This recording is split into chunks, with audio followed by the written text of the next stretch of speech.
bringing you quite a few stories about the role of technology in our lives. And here at KBFT, we've been paying special attention to the way that social media connects news organizations to their viewers. This curiosity inspired the story you're about to watch. Last weekend, I got the incredible opportunity to see how the professionals have adapted to the popularity of sites like Facebook and Twitter as methods for news distribution. Their impact might just surprise you. Journalism as we know it is on the cusp of an extraordinary change. The prevalence of mobile devices combined with the power of social media has created a force that the most brilliant minds in journalism are only beginning to understand. But we don't have to look far to see these forces impacting our own news. We can start as local as News 10. In early February, they started a show based on a simple principle. People will talk naturally about the news they're interested in hearing online. Dan Elliott, an anchor of News 10 at 9, had this to say about the role of sites like Twitter in shaping their show.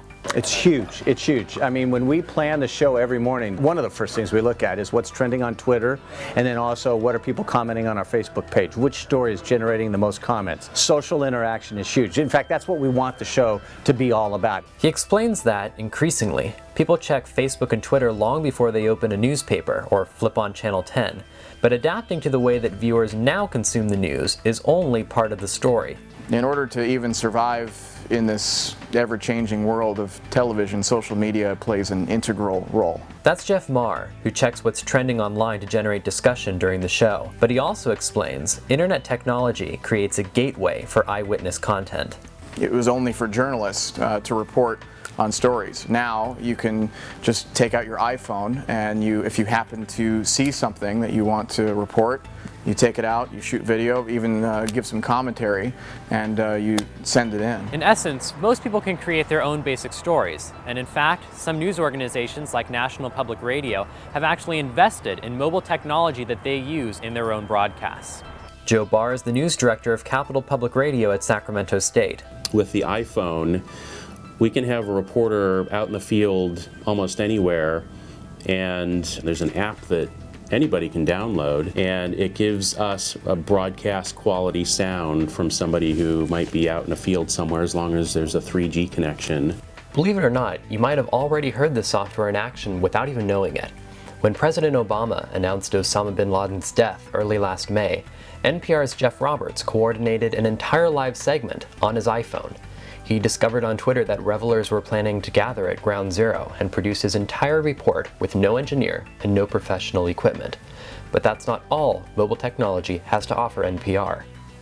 At some point in the not too distant future, a reporter will be able to edit a story, a radio story in the field, on an iPad. But some are a bit more skeptical. We had a chance to talk to Elaine Corne, a freelance journalist who reports stories on food for Capital Public Radio. Watch carefully, and you'll quickly see that there's a lot more to her job than meets the eye. At least in public radio, we are heavily vetted. We don't just come back, bang out a story, put some junk on the air, and it goes out. She played a short story she produced on cooking duck.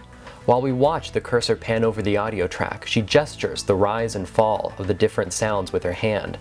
She says that reports that rely only on audio are mind trips and require ultra-precise editing and very high-quality sound. I wouldn't dream of bringing back inferior audio. It's just not going to go on the air, so why would I waste my time? But while the technology may have a little ways to go, citizens have taken full advantage of these developing journalistic tools. Occupy protesters streamed their demonstrations live over the internet and recorded confrontations with police on their phones. Even when I interviewed protesters at Occupy Sacramento back in October, they streamed our encounter live to the internet in an effort to document all contact with journalists. And the protests that inspired them, uprisings in Egypt, Libya, and Syria, all use social media to give the entire world a chance to watch. In countries where media are run by the state, regular people are able to get videos out of events that are happening, and that's caused governments to be overthrown. As Jeff Maher explains, these contributions provide a unique perspective. Reporters play a pivotal role where journalists can't really get into. Which begs a final question. Are these novel tools the future of journalism? In our social world, a global answer may be reflected where we began, with a new show on News 10. In a perfect world, someday, that would be entirely the show, just social interaction with people, whether it be Skype or comments on Facebook or tweets or what have you. So watch the world closely, and remember that content is now more available and creatable than it ever has been before in history. This has been Alex Daly reporting for KBFT, Sacramento. Well, Alex, that was a fantastic package. Great job. Well, thank you, Kate. You know, I had a great time working on it, and one of the things that I would have liked to talk about, but we never really got the time to include, is whether or not our generation is, using Facebook and Twitter to look up the news, or are we just using it to browse friends? Well, I know in my position, I use Twitter and Facebook and social media to look at what my friends are doing and catch up with my family. I don't really use it to see what CNN is putting on their next show, but I think that once we get older and we mature more, we're going to start using social media to our benefit. And that's the message to take home, is that the power is there for us to use social media in that way, and it's a great tool.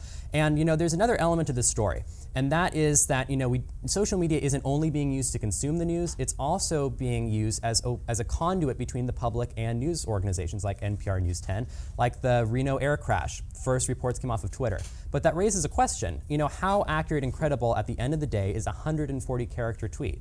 Well, the credibility of Twitter and Facebook and social media in general can be very questionable, but I think that journalists, they need to stick to their profession and cite their sources and say them in their news stories, and that way they can avoid that.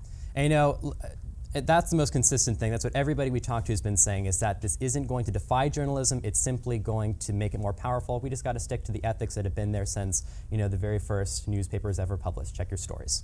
Well, this has been a wonderful conversation, Alex, but now let's head over to Johnny with sports. Good morning and welcome, CB. Let's take a look back at this week in Brothers Sports. Our ladies Falcons had a terrific season, going undefeated Lynn League, and have won their first 2 playoff games. Nicole Scow has been following the team and has our recap for the senior night and the last few games. Our ladies had a doubleheader this week with both games at home. We played Del Campo Wednesday night, and boy was it a dogfight. The Cougars came out ready to compete as they were vying for a playoff spot. We had to step up our defense to another level in order to defeat them. Every time we scored, they returned with another basket. We couldn't seem to shake them off. Our largest lead for the majority of the game was 11 points until we began to pull away at the end of the fourth. Anna Birch was the key component to winning the game. She had 28 points, leading all scorers from both teams. Anna dropped 5 threes, one less than a terrific performance last week against Rio Linda. Alicia Gonzalez and Jasmine Bembry contributed to the win with 11 and 10 points. Our Falcons won 66-55. Our Falcons took the momentum from this win and applied it to their senior night game on Friday. Grace Callison, Marianne Benzon, and Jasmine Bembry, as well as manager Meg Taylor, were the 4 seniors that we honored on Friday night. And oh man, their last league game would be one of the most intense this season. Our final game that week was against Casa Roble, and they wouldn't go down without a fight. They almost spoiled the Falcons' perfect season, almost being the operative word. The Rams came out limiting us to 19-18, probably the lowest first-half scoring of the entire season. It was clear that this game was going to be all about defense. The second half gave everyone in the stands a scare. The Rams went up by 10 early on in the third quarter, and CB had to fight to get back. Neil Valmores had a terrific half-court shot. That shot clearly demoralized Casa and gave our Lady Falcons the energy to come back and win 55-47.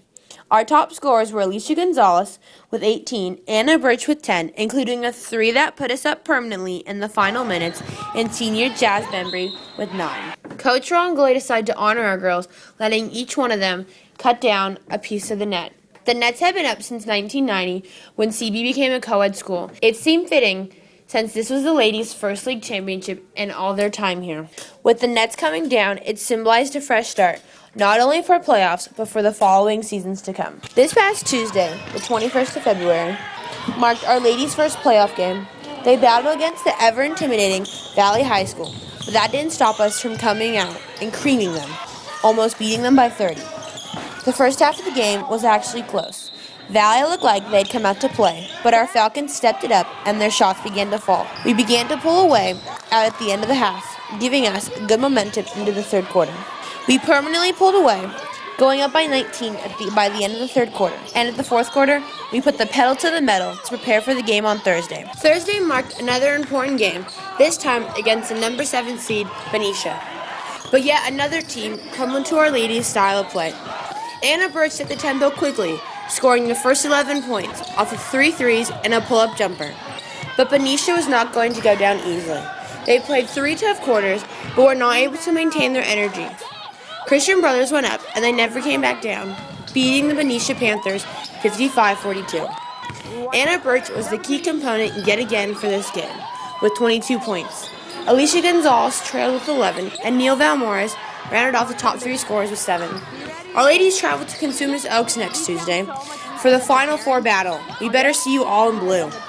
This has been Nicole Scow reporting for KBFT, Sacramento. The girls will be in the Final Four on Tuesday at Cosumnes Rivers next week, not Cosumnes Oaks. The time will be announced Monday. But our varsity girls weren't the only ones to have an undefeated season. Our JV girls also went undefeated and won league for the 2nd straight year. Undefeated number 1! Our varsity team has been insane. Hopefully they can keep it going. Spring sports are also starting their games this week, with our soccer team playing Rosemont, and most importantly, our baseball team playing McClatchy today at 3:30. We also want to give a shout out for Aaron Asbury and Mallory Velt. Mallory's in the state wrestling finals. We plan to bring you more news about this incredible accomplishment over the next couple weeks. That's all the time we have today, CB. Kate and Alex, back to you. Thanks, Johnny. That's it for our show today. Thanks for watching, CB. The sets today are A, B, F, G, E, C, D, and for Charlie Passerell, Johnny Bianucci, Kate Houston, I've been Alex Daly. Have a great day and a terrific weekend ahead of you.